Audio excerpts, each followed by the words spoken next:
Good morning, good afternoon, good evening, wherever you're watching this one. This is now my Juan Estrada versus Jesse Reedhead's bottom preview and bottom predictions for the full main card. As you can see on your screen, we've got 4 fights to predict.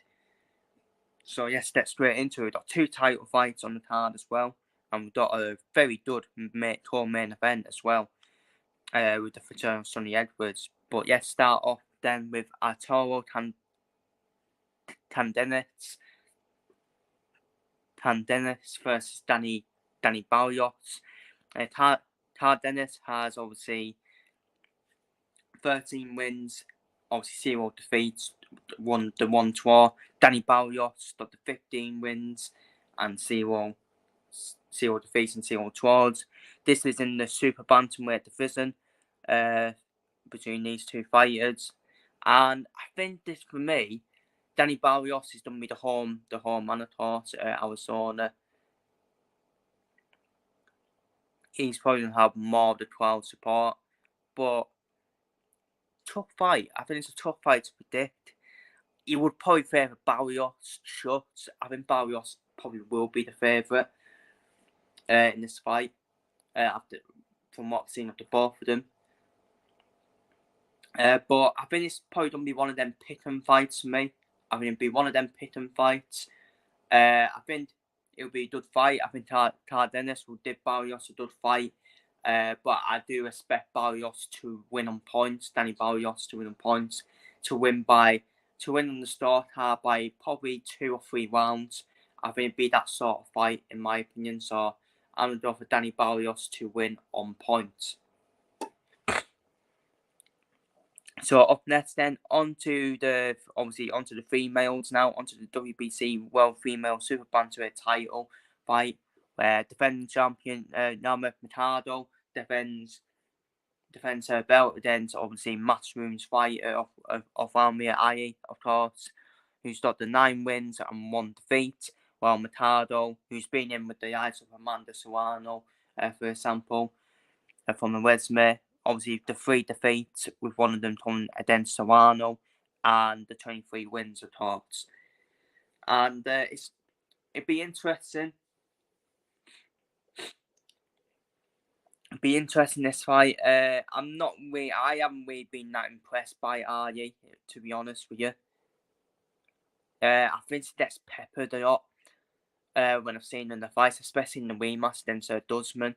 I think Ali was very lucky to be favoured in that fight, because when I look at Ali, I just think she's only got a jab and that's it.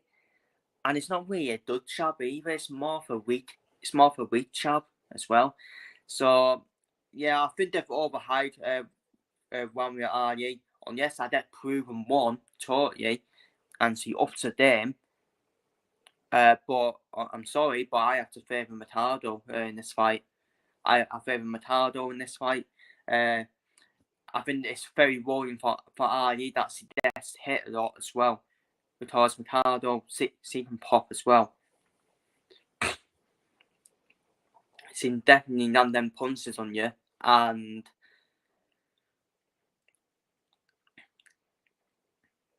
but I think Matado, she's a good solid operator, isn't she? She's a good solid operator.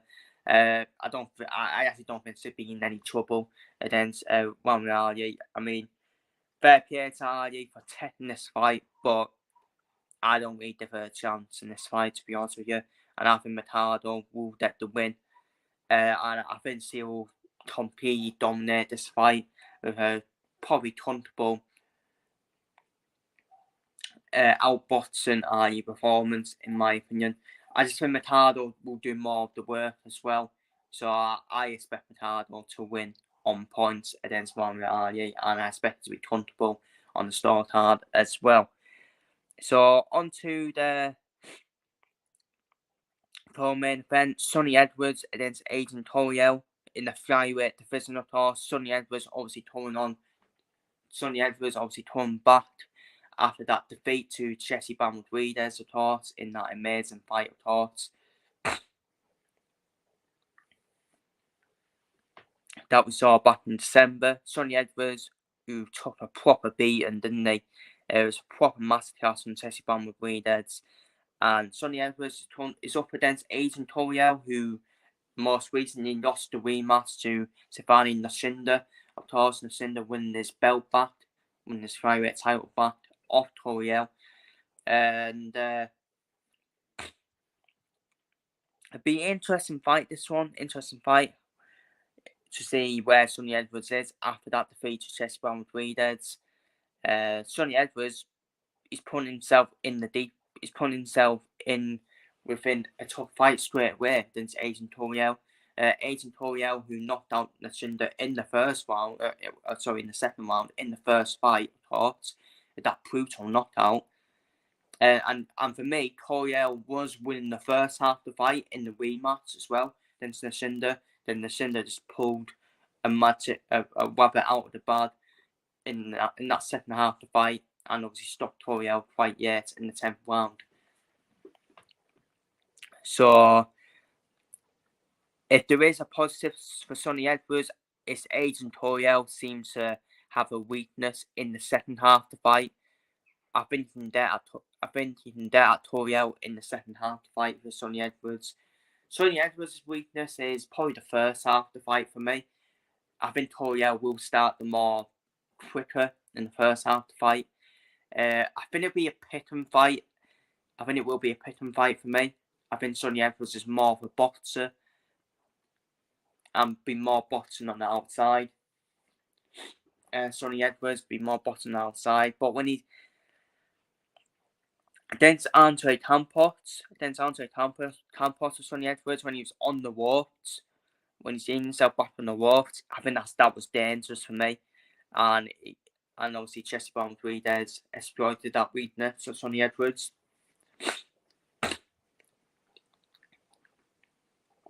And I think Sonny Edwards wins on points. I do think Sonny Edwards will win on points. I think he'll bounce back from that Brown Breedheads defeat, Sonny Edwards, and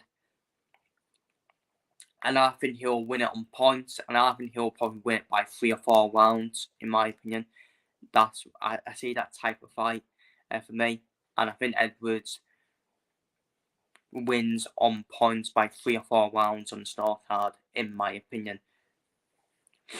So I'm going for Sonny Edwards to win on points. And finally, we got an absolute belter of a main event.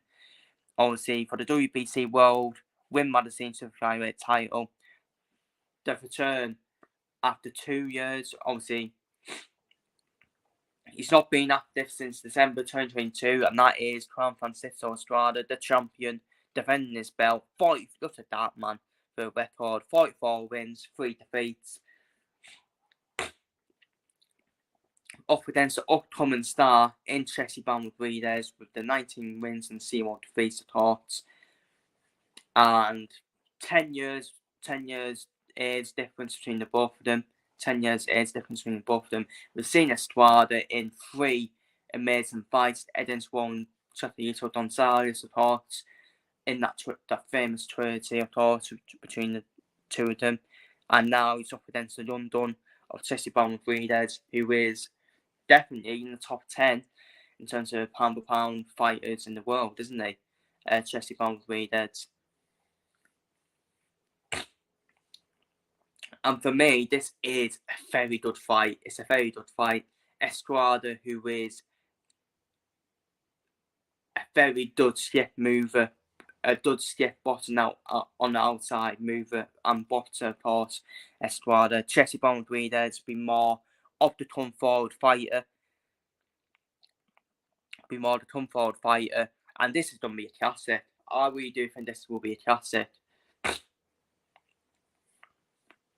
What a fight for Brown with Breeders to have in his home turf.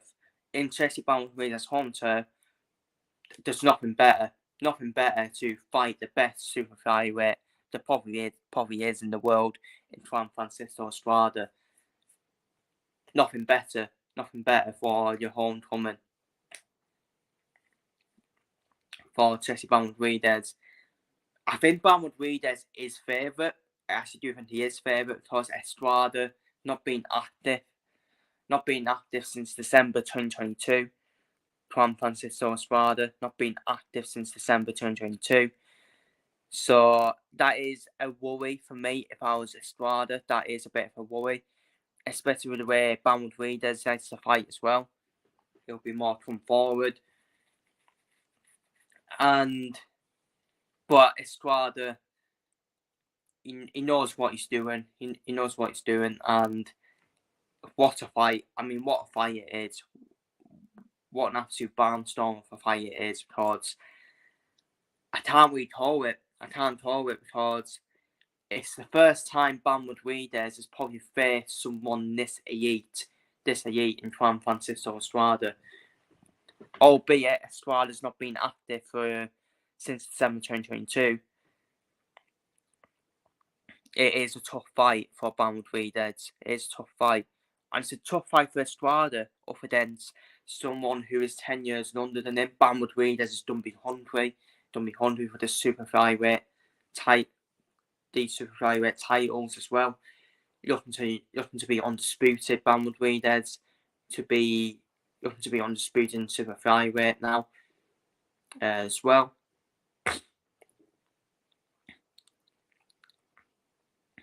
So it's probably because of the activeness of Estrada, it is probably 55 to 45% in Rodriguez's favour, or even 60-40. But Estrada, despite his inactiveness, he's still elite. He is still a proper elite athlete.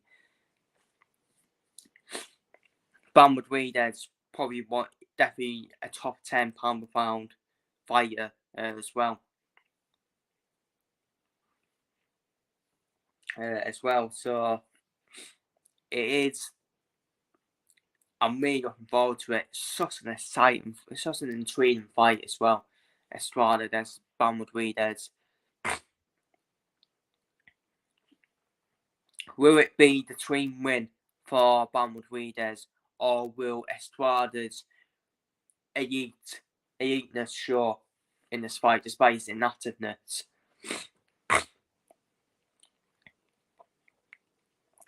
My prediction is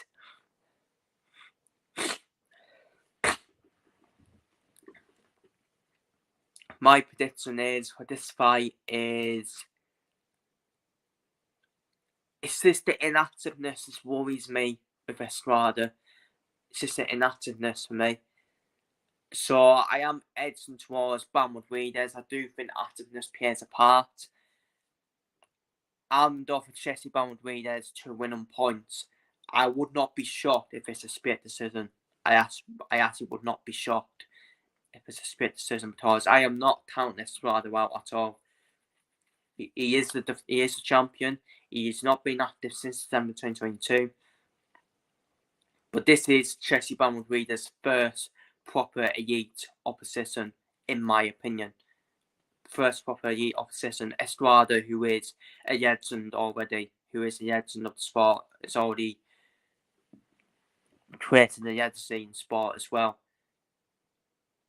I'm going to offer Jesse Bam Rodriguez to win on points against Juan Francisco Estrada. I think it will be a close points decision win for Jesse Bam Rodriguez. So that is my Estrada vs Bam Rodriguez bottom preview and bottom predictions for the full card. Feel free to leave your predictions down below in the comments. Take care, stay safe, and see you later. Who will win? Will it be Estrada or will it be Jesse Bam Rodriguez? Feel free to leave your thoughts down below in the comments.